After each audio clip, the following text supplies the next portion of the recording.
the philosophy of change. From one point of view, change is just too bad. Everything flows away. And there's a kind of sadness in that, a kind of nostalgia, and there may be even a rage. Go not gently into that good night, but rage, rage at the dying of the light. There can be a very fundamental change in one's attitude to the question of the world as fading.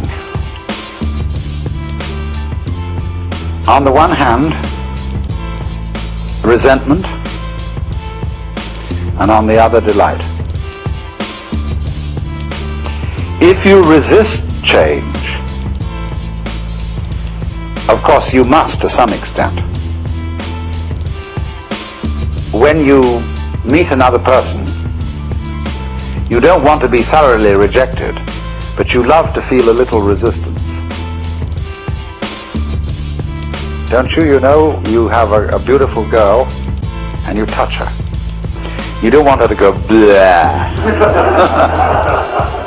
But so round, so firm, so fully packed.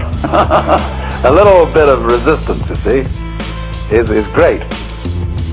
The fact that things are always running out, that things are always disappearing, has some hidden marvel in it. The Japanese have a word, yugen, Y-U-G-E-N, which has no English equivalent whatsoever. Yugen is, in a way, digging change. It's described poetically.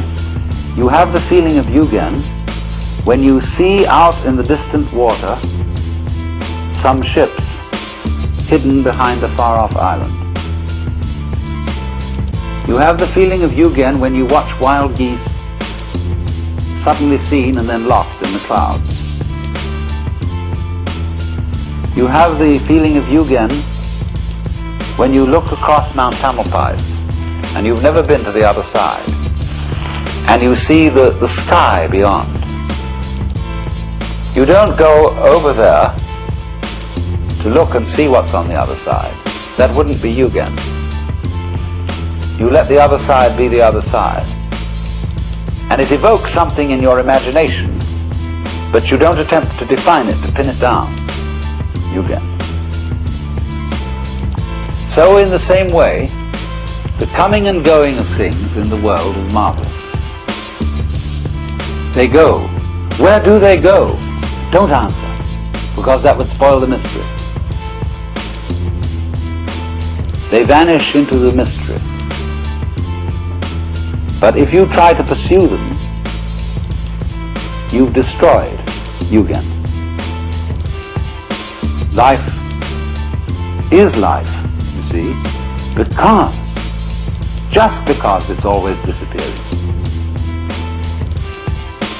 And we notice the wave of life when it is at its peak or crest. We don't notice it when it's at the trough, not in the ordinary way. It's the peaks that count. Take a buzzsaw. What seems important to us is the tips of the teeth. They seem to do the cutting, not the valleys between the teeth. But do you see, you couldn't have tips of teeth without valleys between them. Therefore the saw wouldn't cut without both tips and V-shaped valleys. But we ignore that. We don't notice the valleys so much as we notice the mountains. Valleys point down, mountains point up, and we prefer things that point up because up is good and down is bad.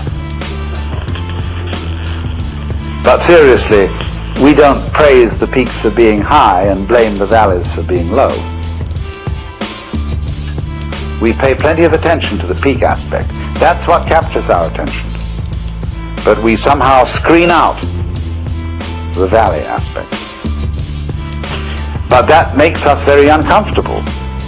It seems that we want and get pleasure from looking at the peaks, but actually this denies our pleasure, because secretly we know that every peak is followed by a valley, the valley of the shadow of death. And we are always afraid because we are not used to looking at valleys, because we are not used to living with them. They represent to us a strange and threatening unknown. Maybe we are afraid the principle of the valley will conquer, and the peaks will be overwhelmed. Maybe death is stronger than life, because life always seems to require an effort. Death is something into which you slide effortlessly. Maybe nothing will overcome something in the end. Wouldn't that be awful? And so we resist change, ignorant of the fact that change is life